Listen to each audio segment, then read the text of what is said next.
Mito is sorting fish when other people start talking about Gon, her 12-year-old nephew. Gon is trying to catch the monstrous master of the swamp, a feat done 20 years ago by Mito's cousin and Gon's father, Jing. It is a seemingly impossible condition set by Mito, for she is reluctant to allow Gon to take the hunter exam. Gon catches the fish and brings it to the harbor, to the amazement of the townspeople and to the dismay of Mito. The night before Gon sets out, Mito tries to convince Gon not to pursue the exam and become like his father. Gon replies by saying he wants to know why his father prefers to be a hunter so much that he left his own son in other people's care. The next morning, Mito and her grandmother bid Gon goodbye. After he shouts that he will be the best hunter, Gon is mocked by the ship passengers who are also going to the hunter exam site. He observes the applicants on board. Then he notices and helps Katsuo, a crew member being bullied by his mates. Gon then tells the captain that a storm is coming. When the captain asks how he knows, he says that the seabirds flying above them are warning each other of a huge storm. Gon confirms it by using his sense of smell. The captain is suddenly reminded of someone. While the storm rages, nearly every exam applicant on the ship is seasick except for Gon, Kurapika, and Leorio. The captain summons them and asks for their reasons for taking the hunter exam. Gon quickly answers that he wants to know why his father chose to be a hunter. Leorio and Kurapika refuse to reveal theirs. The captain promptly tells them that he is hired to trim down the number of hunter exam participants before they reach the exam site, thus he can pass or fail them depending on their response. Kurapika reveals that he wants to be a blacklist hunter to catch the phantom troop who annihilated his clan, the Kurta. Leorio wonders why Kurapika has to take the exam merely for revenge, to which Kurapika replies that a licensed hunter has unprecedented access to information and places, as well as the freedom to actions that are otherwise forbidden.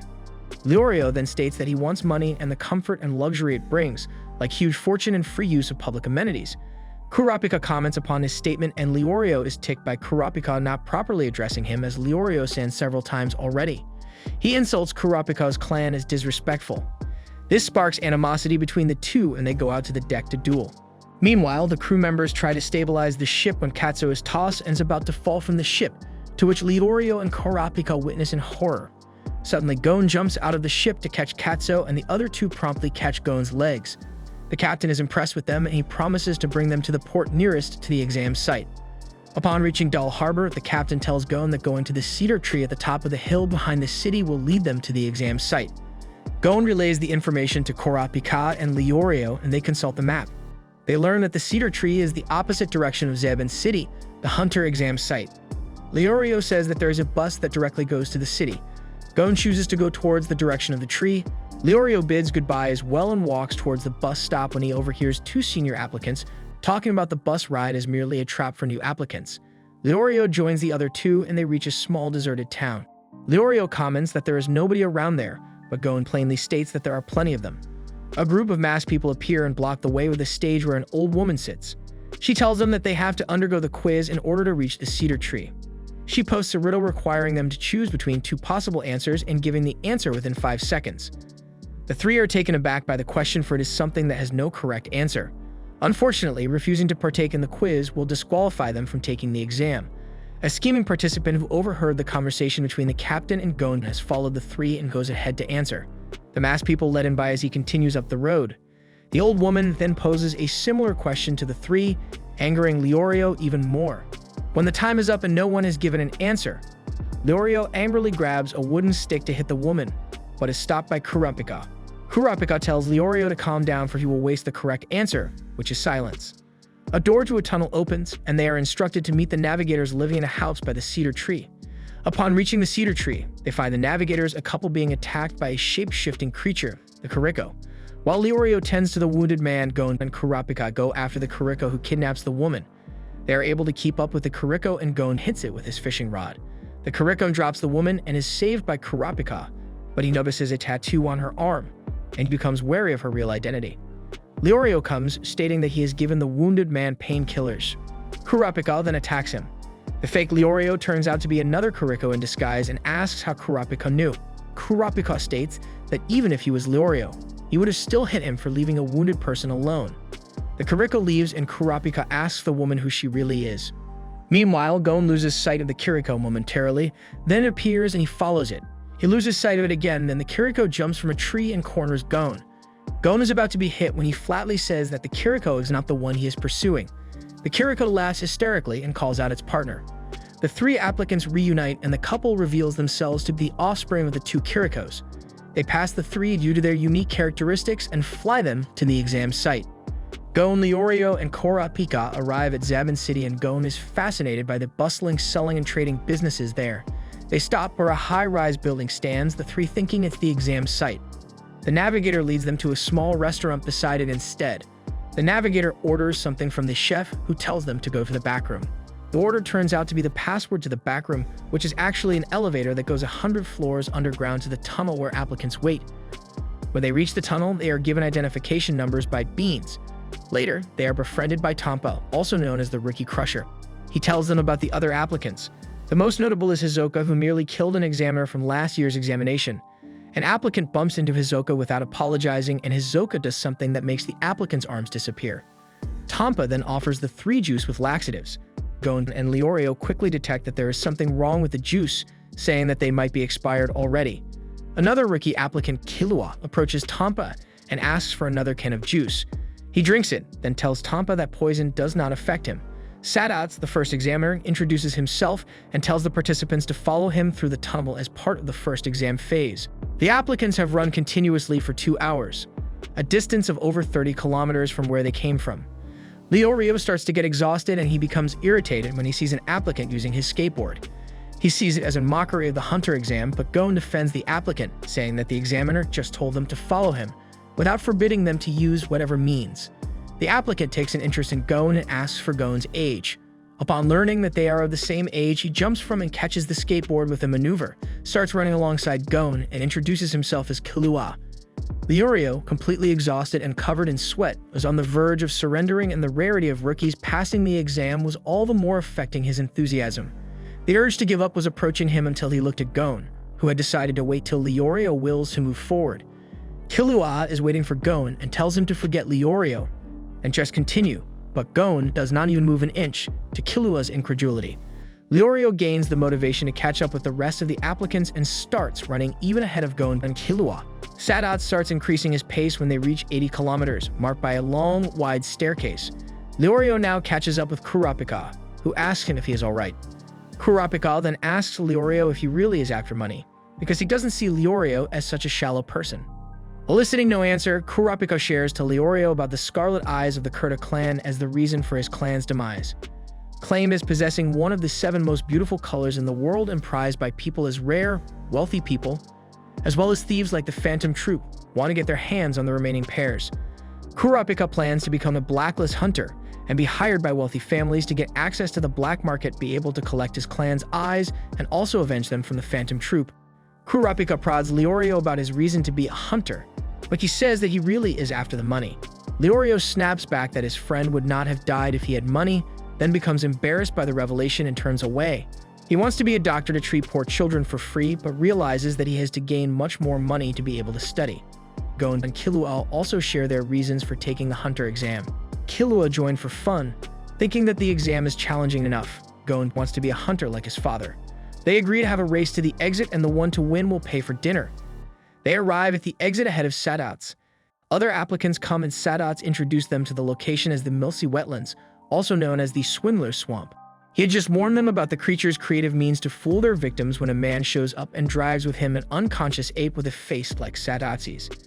He claims to be the examiner and accuses Sadats of being a masquerading man-faced ape. The applicants become confused, especially Leorio and Hanzo, a ninja. Hisoka then attacks the 2 examiners by throwing his blade-sharp cards. The man with the ape is killed and is eaten by scavenger birds.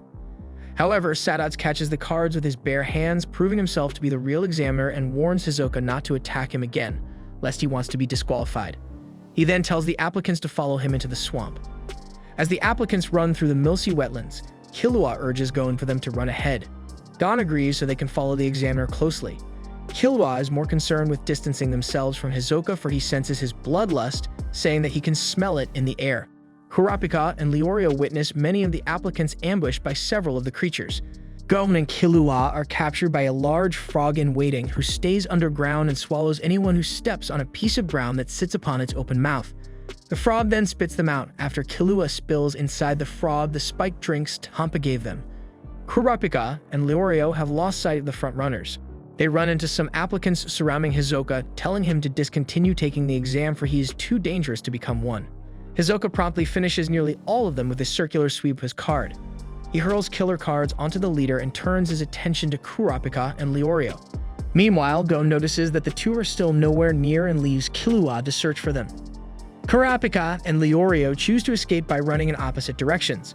Leorio later turns back to face Hisoka, for he cannot stand to run away after witnessing such cruelty. Leorio attacks him, but Hisoka disappears in a whiff of smoke. Hisoka is about to reach Leorio when he is hit by Gon's fishing rod. As Hisoka walks towards Gon, Leorio tries to attack him, but is knocked unconscious with an uppercut. Gon defends himself while maintaining distance. He cannot attack Hisoka head-on, so he uses a trick to distract him. Unfortunately, it is Hisoka who surprises him by reaching him from the back. Hisoka holds him up by the neck and enjoys Gon's pained face. He lets go when Gon nearly passes out. Hisoka tells him not to fear, for he will not kill his friend, and cites that both Gon and Leorio are worthy of continuing the examination, and offers to bring the unconscious Leorio to the next examination site after receiving a call from somebody. Hisoka leaves, carrying Leorio on his shoulder, and Kurapika approaches Gon.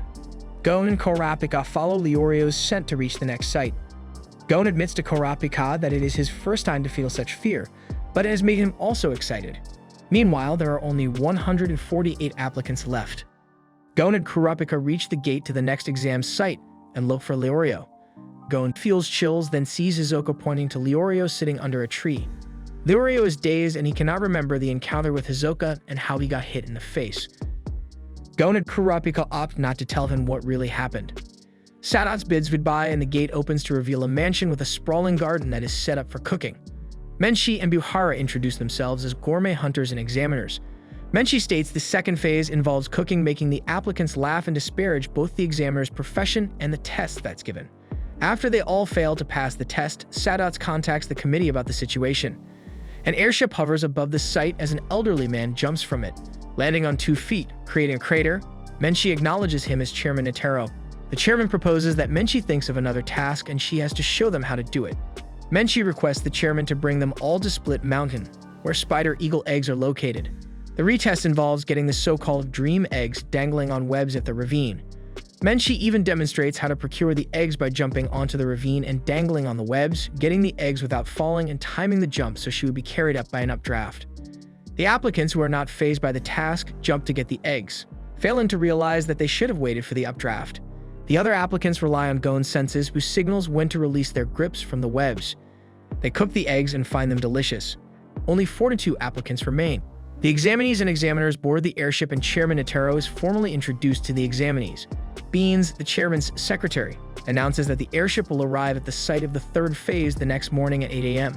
Gon and Killua eventually settle in to talk about their families. Gon wonders about Killua's parents and their occupation, to which Killua nonchalantly replies that they are probably alive and they are assassins. He had to attack his mother and brother in order to leave their home and find his own future. He even says dreamily that he will capture his own family for a bounty when he becomes a hunter. Chairman Netero sees them and plays a trick by making them feel someone else is watching them from the other side of the corridor and then appearing from the opposite direction. The chairman then challenges them to a game that involves getting a ball from him, telling them that they will automatically become hunters if they succeed. Killua even uses an assassination attack, Rhythm Echo, to confuse him with afterimages. Killua also hits the old man's leg, but it is he who feels the pain. Gon also tries to catch the ball and even teams up with Killua. Gon and Killua are not able to get the ball from the chairman. Killua is secretly pissed off and decides to quit. Gon is adamant and vows to make the old man use his right arm. Killua then bumps into 2 of the examines along the corridor and they confront him for not apologizing. Killua kills them in an instant and mumbles that he might have killed the chairman in order to get the ball had he not left sooner. Meanwhile, Gon is able to make the chairman use his other arm to Netero's amusement. The airship lands on Trick Tower, a prison wherein long-term criminals are kept. Beans says that the aim of the third phase of the 287 Hunter exam is to safely arrive at the bottom of Trick Tower. One of the examines tries to climb down but is eaten by 6-legged flying beasts. Gon finds out that the way in is to flip one of the many large stone tiles. They all pick a tile and enter the tower. All of them end up in the same room. They see 5 watches in the room with 2 buttons on each of them. The prison warden Lippo says they need a 5th person to advance further into the tower. That is because the route they have chosen is majority rules, where they have to vote to do certain things in the tower when given two choices. The choice that gets the most votes wins. He is also seen telling the prisoners to go to their positions because the test is about to begin. 2 hours later, the final person joins their group and he turns out to be Tampa. A door appears. They have to vote whether to open it or not. Everybody votes to open it except Tampa. The team advances forward and find themselves in a large room with the platform in the middle. On the other side, there are 5 prisoners. Gon and the rest must beat at least 3 of them in a challenge to advance in the tower. Lippo explains that there can be no draws and that the prisoners get a year off their sentence for every hour they delay the examinees. The first prisoner is Bendat, who has been sentenced for 199 years for robbery and murder. Tampa volunteers to go first. Tampa immediately gives up and then informs the team that he doesn't want to become a hunter, but he only wants to screw people over. The story continues with the Gon facing Sedekin, who proposes a match to see whose candle burns the longest. Gon chooses the longer candle, unaware that it is oil-soaked, and his candle starts to burn faster midway. Seeing that his candle is not susceptible to strong winds, he puts it down and sprints towards Sedekin to blow his candle out. The next match is between Kurapika and Majtani, who proposes a death match without weapons, and with the condition that one must die or surrender to finish the match. Majtani, who relies on scaring and intimidating his enemies to make them surrender, gloats about how many people he's killed and even keeps multiple heart tattoos numbering them. Kurapika notices a spider tattoo on Majtani's back and his eyes become scarlet. He easily defeats him with a devastating punch, knocking him out but not killing him. Kurapika tells Majtani to remember 3 things. 1. A genuine Phantom Troop tattoo has the member's number inscribed on the spider tattoo's back. 2. They have murdered so many people that it would be impossible to count. 3. Do not ever mention the Phantom Troop again or he will kill him. The group becomes frightened by Kurapika's outburst, and the others try to figure out if Kurapika has a thing with spiders. He sits in the corner alone while the prisoners think of their next strategy. Elsewhere, Hisoka enters a room where a former examiner of the Hunter exam named Togari has been waiting for him. He wants revenge for Hisoka scarring his face in last year's exam. Hisoka calmly calls him an incompetent examiner and tells him that his own inadequacies are to blame for his scars, not him. Togari proceeds to demonstrate his infinite quad-wielding curved knife skills, showing it partially before he starts attacking Hisoka. Hisoka, however, easily dodges the knives, getting only slightly wounded.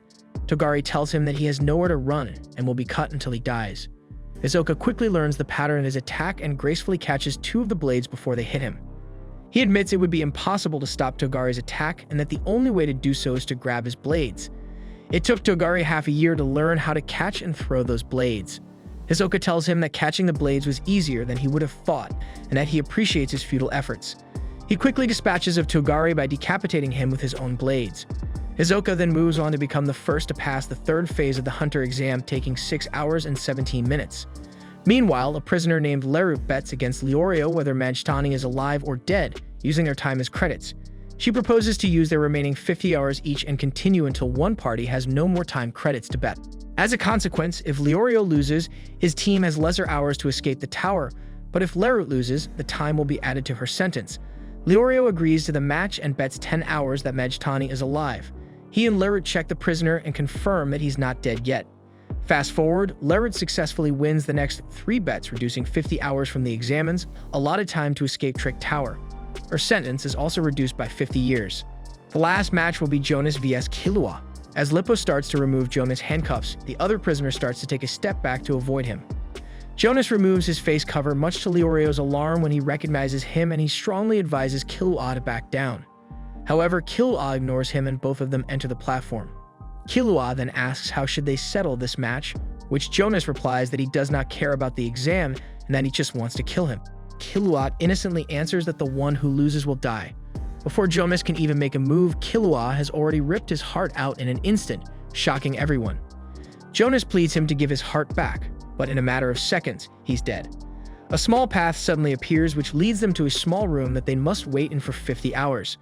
Meanwhile, Gitarakor is seen in the finish line and is followed by Hanzo, thus making Gitarakor be the second to finish and Hanzo the third.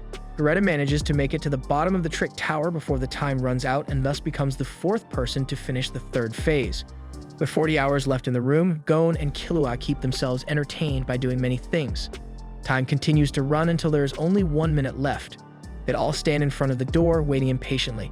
Finally, the long-awaited minute passes and the door opens automatically. Gon rushes out before anyone else makes a move. They begin their journey to the bottom of the tower by getting through various hurdles. After many obstacles, their time is 1 hour, and they all arrive in a small room with 2 doors. The first door has an X mark on it, while the second door has an O mark. They encounter a very difficult choice. The first is to choose the door with O mark that allows 5 to pass, but is long and difficult, which requires a minimum of 4 to 5 hours, while the second is to choose the door with the X mark that is short and easy, which requires only 3 minutes but only allows 3 to pass. Tanpa, who is becoming impatient, grabs an axe and attacks Leorio. They begin fighting, while Kurapika and Gon convince them to stop. Suddenly, Gon gets a bright idea by watching Tanpa break the wall with his axe. They all press O, and when they are inside, they break the wall that separates both paths using the axe. With the time almost out, Gon, Killua, and Kurapika arrive first, followed by Leorio and Tanpa behind them. With that, they all pass the 3rd phase of the Hunter exam. 24 candidates have completed Trick Tower and passed the Hunter exam's 3rd phase. Lippo congratulates them on escaping Trick Tower. He tells them that only the 4th and final phase remain, and the 4th phase will take place on Zevel Island. The Trick Tower's 3rd examiner comes with a wheel table with a box on it. He then tells them they need to draw lots. The examiners act surprised, and Lippo tells them it is to determine who will hunt and who. There are 24 cards with ID numbers on them, and they will draw in the order they exited the tower. Hisoka is the first to draw the number 384. Kurapika draws number 16 after Killua draws number 199. Gon is next and he draws number 44. Leorio is last and draws with style number 246, and Tanpa draws number 403. Lippo informs them to remove the seal on their cards and reveal the number on it. He explains that the number revealed is their target. Many candidates immediately cover their badges. Gon is shocked to have drawn Hisoka's number. Lippo tells the candidates that the box has recorded which card was drawn by who. The examiners are allowed to use any method they choose to steal the badges, which includes killing their target. Lippo explains the rules further. Their badges is worth 3 points. Their own is also worth 3 points if kept in their own possession, and that all other badges are worth 1 point. They will need 6 points in total to advance to the final phase. A small steamboat heads for Zevel Island as their new guide Kara commends them for their excellent work during the 3rd phase and introduces herself, telling them it will take 2 hours for the boat to reach Zevel Island. Kara tells them they are free to do what they want for the next 2 hours and to enjoy the boat ride. Leorio asks if he is Kurapika's target and if he will show him any mercy. Kurapika answers that he is not his target and he should not worry. He walks away and Leorio angrily shouts that he isn't his target either. Killua approaches Gon and asks what number he drew. Gon asks Killua, but he says it's a secret. They laugh and Killua assures him that he is not his target. Gon says the same. Killua immediately realizes that number 44 belongs to Hisoka and tells Gon he has bad luck. Gon asks who number 199 is. Killua doesn't know either and he didn't bother to memorize everyone's number, thinking the game is lame. The boat arrives at Zevel Island and Kara thanks them for their patience. Kara explains that they will be on Zevel Island for a week and they must amass 6 points before returning to the landing site. She calls from the first person Hisoka. Kurapika comments that those who disembark earlier hold the advantage. Hitarakura then exits the ship, frightening Kara from the way he looks. Killua decides to scout the area first. Kara calls Gon, telling Leorio that he will see him later. He then runs off the boat and onto the island, thinking that first he must find Hisoka's location. After everyone is out of the ship, Gon wonders how he will get Hisoka's tag. While hanging upside down from a branch, he comes to the conclusion that he can't steal Hisoka's tag head-on. He spots Q with a sword in a long grassy area below. He then notices that there is another candidate, Pockle, behind the candidate he is targeting. Q is aware of someone's presence. Pockle aims his bow at Q. Q senses the attack and manages to dodge. However, it slices his arm, injuring him. Q tells Pockle that was close. Pockle stands up and Q warns him that he won't be so easy. He suddenly starts to lose control over his body and falls down, wondering what has happened. Pockle explains that the arrow was coated with a fast-acting tranquilizer and he won't be able to walk for the next week, but then he shouldn't worry since there's water nearby so he won't die. He rummages through Q's backpack and collects his badge. Gon is amazed at how Pockle masked his presence while stalking his prey. He now understands how to approach Hisoka. Gon grabs his fishing rod and jumps off the tree. He can steal Hisoka's plate with his rod. He practices with his fishing rod getting apples from wood logs in one swing. He knows he'll need to sneak up on Hisoka without him realizing and then wait for the chance to get his badge. During this time, Gon is being watched by Garetta, his predator. He realizes he shouldn't forget that Hisoka will try to get out of the way of his attack.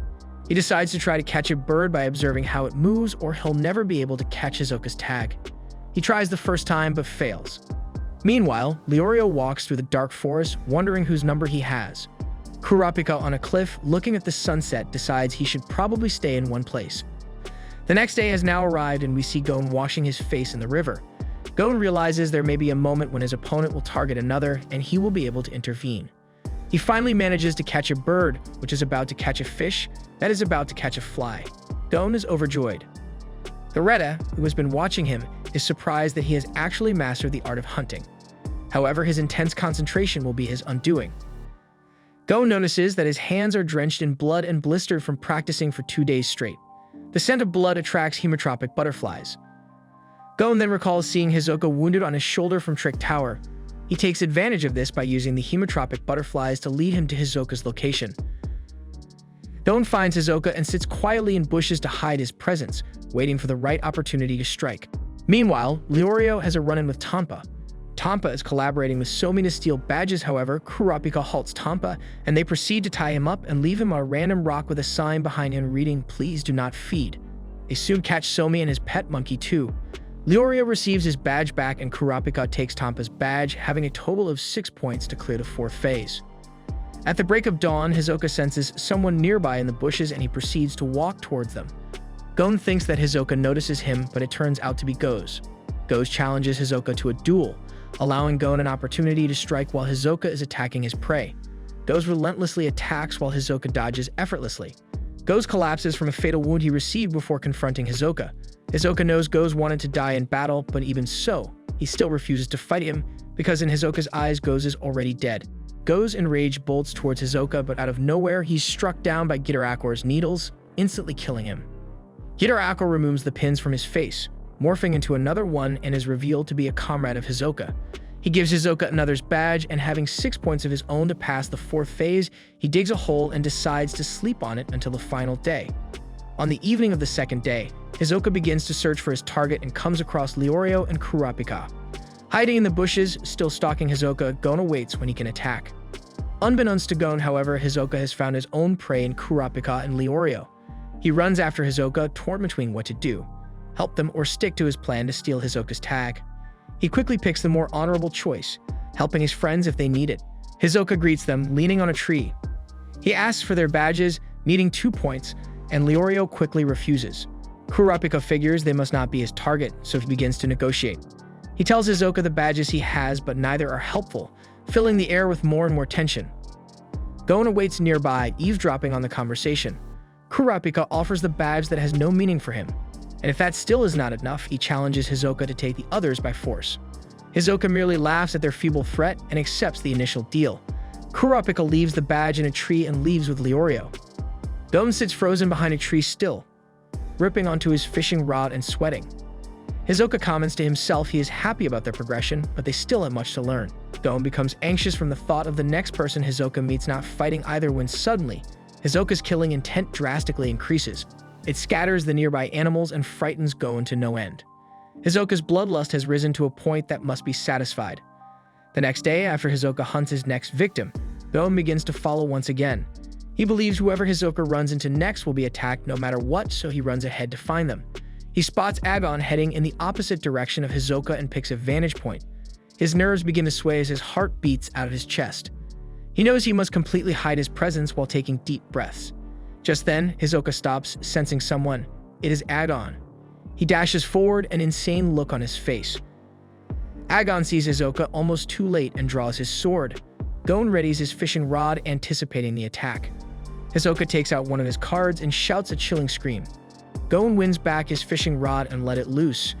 Agon thrusts forward with his sword, missing Hisoka's head by centimeters. Hisoka is so entranced by the thought of killing Agon. Gon's fishing hook is able to catch onto his tag. Hisoka notices too late the tag has been reeled in. Hisoka and Agon stand after the instantaneous exchange. Agon falls dead to the ground, while Hisoka has already moved on to the matter of his tag. Gon stands up and catches the tag, which lands perfectly in his hand. Unfortunately, Hisoka sees this and looks as stunned as Gon does. Instead of being upset though, Hisoka smiles. Gon rushes off into the brush, trying to get as far away from Hisoka as possible. Before he can truly celebrate, he loses control of his body, paralyzed, and collapses to the ground. Beretta appears, telling Gon how many times he could have killed him. Beretta commends Gon for his concentration while training with his fishing rod, but adds how open he was for the attack. He mentions Gon was so focused on Hisoka, he didn't check his own surroundings.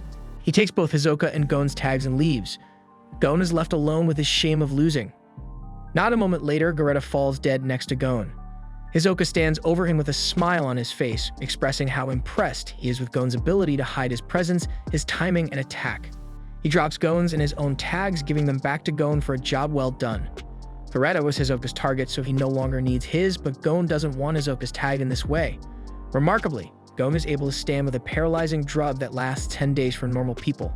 He tells Hisoka to take his tag back, but Hisoka refuses, keeping Gon alive so one day he can kill Gon when he's more experienced. Hisoka hits Gon with a ferocious punch to the face and says he'll take his tag back once Gon can do the same to him. He walks off, leaving Gon. Later that night, Gon sits alone in a tree, having won but also lost. The story continues, Killua calling out Amori, who's been stalking him for a long time, to show himself, since he won't give an opening attack. However, Amori remains still and continues to hide, because his plan is to attack Killua while he is asleep. Impatient, Killua decides to come over to him and frightening Amori. Suddenly, Amori and Umori appear to see if their youngest brother has finished taking the badge. Upon seeing that Amori hasn't beaten up Killua yet, they yell at him and force him to do it. Afterward, Amori approaches Killua. He asks Killua to give his badge and he won't hurt him if he does. Killua replies by insulting him. Amori then kicks him and sends him flying backward. However, Killua gets up quickly and takes out Amori's badge from his pocket. Realizing that it is not his target, he asks the older brothers if his target is one of them. Amori and Umori realize that they are not dealing with an ordinary kid. They tell the youngest brother to get information. Meanwhile, Hanzo is seen watching from the shadows that a fight is about to begin. Before the Amori brothers can make a move, Killua flies and suddenly appears behind Amori, taking him as a hostage. Upon realizing that Amori is not his target, he asks Umori to hand over his badge. After he receives it, he throws the other badges hundreds of feet away. Then he bids farewell and vanishes. Hanzo quickly runs for the badge that Killua threw and grabs it, but he ends up having the wrong badge since Killua noticed he was there and quickly swapped the badges before he threw it. Meanwhile, Kurapika and Leorio are seen behind the bushes. They are trying to see if anyone is back at the starting point to catch. Gon suddenly shows up and Leorio explains that they are looking for examinee number 246 Ponzu. Gon offers his help to find her by following her scents since she is known for using drugs that must have a strong odor. After walking for a long time, they finally reach her location. Leorio decides to enter the cave alone while Gon and Kurapika wait outside. Inside the cave, he meets Bourbon and Ponzu. From the outside, Gon and Kurapika hear Leorio's voice and they instantly run into the cave to find Leorio sprawled on the ground with snake bites all over his body. Ponzu explains that they cannot leave the cave because Bourbon had already set a trap. When someone tries to exit, his snakes will attack them. Ponzu reveals that she had already killed Bourbon, meaning they are all trapped inside the cave. Kurapika figures out how Bourbon died by looking at his wounds. Ponzu's target was Bourbon, and she explains their fight involving her bees. Ponzu gives up on her desire for passing the exam and waits for the examiners to rescue her through a tracking device attached to their badges to find their exact locations. However, the three can't afford to wait for the exam to end as poison runs through Leorio's body due to the snake bites. Gon decides to fearlessly sacrifice himself in order to search Bourbon to find an antidote. The snakes from Bourbon surround him and attack him, but he successfully finds the medicine. Due to Gon's courageous act, both he and Leorio are saved. Gon recovers quickly and asks Ponzu about her sleeping gas to make all the snakes sleep so they can escape the cave. He requests a trade with Bourbon's badge, which he got along with the medicine, in exchange for her sleeping gas. Ponzu agrees, but it will take 5 minutes for all the snakes to fall asleep, stating it is impossible for someone to hold their breath for more than 5 minutes. However, Gon brags about his record. The gas is released and Gon holds his breath to stay awake. Gon carries all three of them outside and successfully escapes the cave. He gives Bourbon's badge to Ponzu, but takes her own badge for a service fee while she is still unconscious. As Kurapika, Leorio, and Gon each have 6 points of their own, and the fourth phase of the Hunter exam ends, all the participants who pass are taken to their next destination. The chairman, along with all the examiners, discuss the final phase of the exam and the chairman wants them to go through a peculiar fight. But before that, the chairman holds an interview with each examinee and asks them who they'd want to fight and who they would not want to fight. Each of them gives an answer, and after the interview, the chairman reveals the bracket to the examiners and tells them that a single win will make the applicants a hunter. The 9 remaining applicants arrive when the final phase of the exam is held. The chairman explains to them that in order to pass, they only need 1 win and the losers will move up the bracket until 1 applicant fails. This way, there will be 8 new hunters, and 1 that will not pass. After the chairman completes his explanation about their performances and the rules on winning, the final phase begins, the first match being between Gon and Hanzo. As soon as the fight starts, Gon makes his move, but Hanzo anticipates it and Gon is staggered from a hit. Hanzo tells Gon about his situation and asks him to give up, but Gon refuses as Hanzo continues to strike him. He tries to convince Gon again to surrender, but Gon was still determined to keep up with the fight while Hanzo continues to strike. Leorio was beginning to lose his temper and warns Hanzo he'll kill him and will take Gon's place instead. However, because of the rules, Hanzo is not doing anything wrong and Gon will be the one disqualified if Leorio interferes. Gon refuses to give up, leaving Hanzo no other choice but to break his arm, making Leorio and Kurapika enraged. Gon soon gathers the strength to kick Hanzo in the face.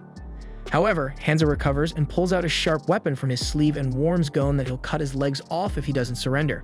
But Gon tries to outsmart him by saying that it will be disadvantageous for both of them as Gon will die due to excessive bleeding, thus disqualifying Hanzo.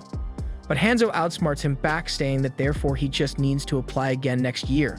Hanzo gets serious and tells Gon that he will kill him and will just take the exam next year as he stabs Gon in the forehead.